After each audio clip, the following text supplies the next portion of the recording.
because our goal is to give, you know, the health disparities, the problem with the health gap, so to speak, in our communities.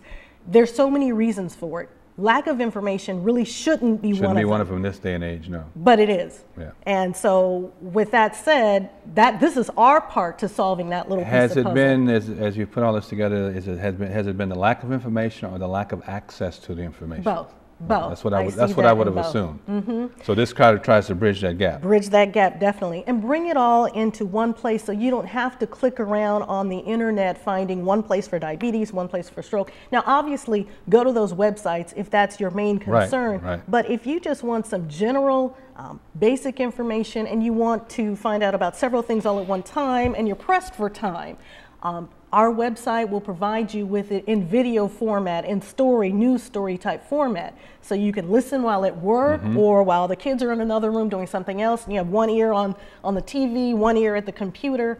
And it's also to let all of us know, let each other know, who are the health professionals in this city. Are there links to other things? There are links to other organizations and individuals, and we're growing. So I invite all the viewers out there, I encourage them to contact me and let me know of your health event, your health professional, if you are just and how to contact us on the screen now, because it's very important for all the nonprofits, for all the people who've been involved in any kind of health crisis situation, family member, as a survivor, whatever, to contact you, because if you get this kind of broad network going of individuals who've been involved in health crisis on one side of the table or another, you now have this wealth of experience and plethora of information of people who have actually lived through it. I think in my case, talking to other stroke survivors was probably the best thing of all, and learning what they did, how they had to go through it. And the number one thing I think in most of this is learning patience. Yes. That if you do what they tell you, follow your regimen, do your exercises, do what you're supposed to do,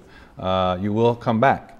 And I think that sharing from others who had gone through it, and then having instilled in me early, along with others that I've talked to, this idea of patience. And the motivation that you get and the inspiration that you get from hearing others, that you're not alone.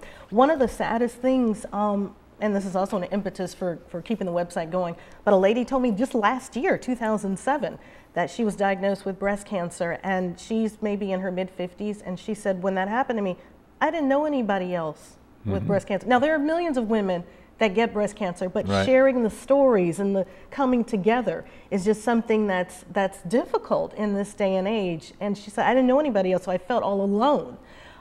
So having the connection, if you don't know that person personally, come to our website and you can feel like you found a friend who has been through what you're going through or going through what you're going through, and can give you some much needed advice and inspiration.